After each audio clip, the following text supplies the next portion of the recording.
বন্ধুরা, আমি তুলির সাধারণ রান্নাঘরে সবাইকে আমন্ত্রণ জানাই। তো আজ আমি বানিয়ে নিয়েছিলাম ছোলার ডাল, পনির দিয়ে ছোলার ডাল করেছি। চলো কীভাবে ডালটা আমি রান্না করেছি সেটাই তোমাদের সাথে শেয়ার করব। ডালটাকে আমি প্রথমে প্রেসার কুকারে সেদ্ধ করে নিয়েছি। 2-3 সিটি মেরেছি, বেশি গলায়নি, দেখেছো একটু শক্ত শক্ত ভাব আছে, বেশি গলে গেলে ভালো লাগে না। আর এখানে 250 গ্রাম মতো পনির, যেটা আমি ছোটো ছোটো করে কেটে নিয়েছি। আর টমেটো কেটে নিয়েছি একটা, বেশ বড় ছিল পরিমাণে, এই জন্য টমেটো নিয়েছি। আর এখানে দেখো জিরা, তেজপাতা, শুকনো লঙ্কা, কাঁচা লঙ্কা রেডি করে নিয়েছি। আর এটা হলো আদা, জিরা আর শুকনো লঙ্কা বাটা, যেটা আমি মিক্সিতে বেটে নিয়েছি, আর ধনেপাতা। চলো ডালটা তাহলে রান্না করি।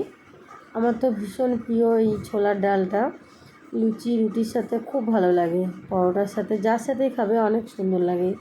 দেখো পনিরটাকে আমি ভেজে নেব। তেলটা আমি বসিয়ে দিয়েছিলাম, খুব একটা গরম করিনি, বেশি গরম করলে পনিরগুলো দেওয়ার সঙ্গে সঙ্গে পুড়ে যায়, যদি হালকা গরম করেছি। আর সামান্য একটু লবণ ছড়িয়ে পনিরগুলো আমি ভেজে নেব। এটা সম্পূর্ণ নিরামিষই হবে, যেহেতু ছোলার ডালটা বেশিরভাগ সবাই আমরা নিরামিষই করি, নিরামিষই ভালো লাগে। দেখো একটু লবণ দিয়ে দিচ্ছি, দিয়ে ভেজে নেব। নতুন বন্ধুরা যারা ভিডিওটা দেখছো, অবশ্যই চ্যানেলটাকে সাবস্ক্রাইব করে বেল আইকন প্রেস করে অবশ্যই আমার পাশে থাকবে, যাতে আমি যে কোনো ভিডিও ছাড়লে তোমাদের কাছে আগে নোটিফিকেশান যায়। আর যদি ভিডিওটা ভালো লাগে অবশ্যই একটা লাইক কমেন্ট দিয়ে পাশে থেকো। তোমাদের একটা লাইক কমেন্ট অনেক আমাদের সাহায্য করে এগিয়ে যেতে, আরও নতুন নতুন ভিডিও করতে। তো চলো পনিরটাকে দেখছো সুন্দর করে ভেজে তুলে রাখলাম। আমার তো পনির এমনি অনেক ভীষণ ভীষণ প্রিয় একটি খাবার, আমি খুবই পছন্দ করি। কে কে পছন্দ করো পনির অবশ্যই কিন্তু কমেন্টে আমাকে জানিও। দেখো ভেজে তুলে রাখলাম। ডাল সেদ্ধ হয়ে গেলে বেশি সময় লাগে না এটা রান্না করতে। দেখো কড়াইতে তেল ছিল, পনিরের সে তেলটাই ছিল, তাতে এই যে তেজপাতা, জিরা আর শুকনো লঙ্কাটা আমি ফোড়ন দিয়ে দিচ্ছি। ডালটা যেহেতু আমি জল বেশি রাখিনি, আমি ওইদিকে একটু গরম জল বসিয়ে দিয়েছি ডালে ব্যবহার করার জন্য। আর এখানে আদা জিরা বাটাটা দিয়ে দিয়েছি, দিয়ে যে পরিমাণ মতো লবণ হলুদ দিয়ে ভালো করে আদা জিরা বাটা যেটা দিয়েছি ওটা সুন্দর করে কষতে হবে। মশলাটা ভালো করে কষতে হবে, যাতে কোনো কাঁচা গন্ধ না থাকে, আদার গন্ধ লাগলে ভালো লাগবে না।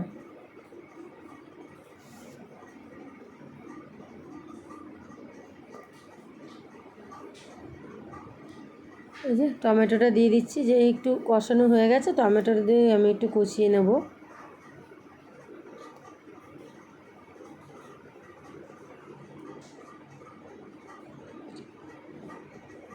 বন্ধুরা হাতটা একটু নড়ে গেছিলো, যেহেতু আমি এক হাতে মোবাইল ধরে এক হাতে ভিডিও করি, তো একটু অসুবিধা হয়, প্লিজ তোমরা ইগনোর করো আশেপাশে। দেখো মশলাটা বেশ সুন্দর করে কষে এসছে।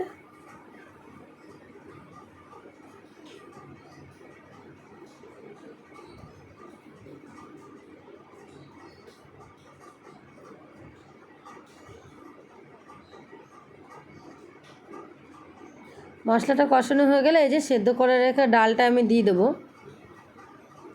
আমি প্রেসার কুকারে জলের পরিমাণটা এমনটাই দিয়েছিলাম যে জল থাকেনি, সেদ্ধ হয়েছে, যতটুকু জল দিয়েছিলাম ততটুকু জল আর কি লেগে গেছে।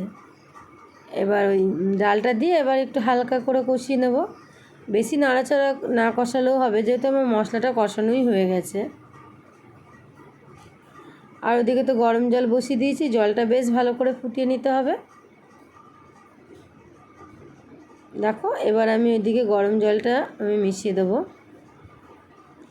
একটু ঝোল পড়া করব, যেহেতু ছোলা ডালটা ঠান্ডা হয়ে গেলে এমনিই জমে যাবে। তো আমি যদি এখনই ঝোল কম দিই তাহলে সেটা ভালো লাগবে না, একটু ঝোল পড়া করব, সেই আন্দাজে জল দিয়েছি। দেখতে পাচ্ছ ফুটে গেছে, যেহেতু গরম জল ছিল তো তাড়াতাড়ি বেশ ফুটে গেছে। এবার 2-3টে লঙ্কা, কাঁচা লঙ্কা ফেলে রেখেছিলাম, সেটা দিয়ে দিলাম। এখানে দিয়ে দিচ্ছি চিনি, আমি খুব একটা বেশি চিনি ব্যবহার করিনি, কিন্তু ছোলার ডাল একটু মিষ্টি মিষ্টি ভালো লাগে, আমাদের বাড়ির সবাই একটু কম পছন্দ করে বলে আমি দিয়েছি, পরিমাণে অল্প দিয়েছি। দেখো ভালো করে যখন ডালটা ফুটে যাবে, এই যে ভেজে রাখা পনিরগুলো এবার দিয়ে দেবো।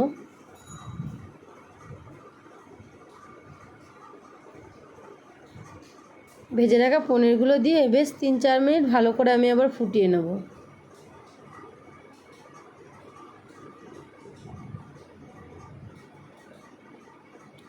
বন্ধুরা, কে কোথা থেকে ভিডিওটা দেখছো অবশ্যই কিন্তু জানাবে।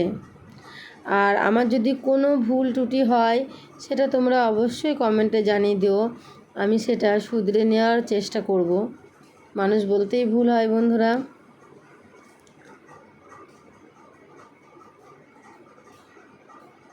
দেখেছো পনিরগুলো দিয়ে বেশ খানিকক্ষণ বললাম 3-4 মিনিট হয়ে গেছে ফুটানো।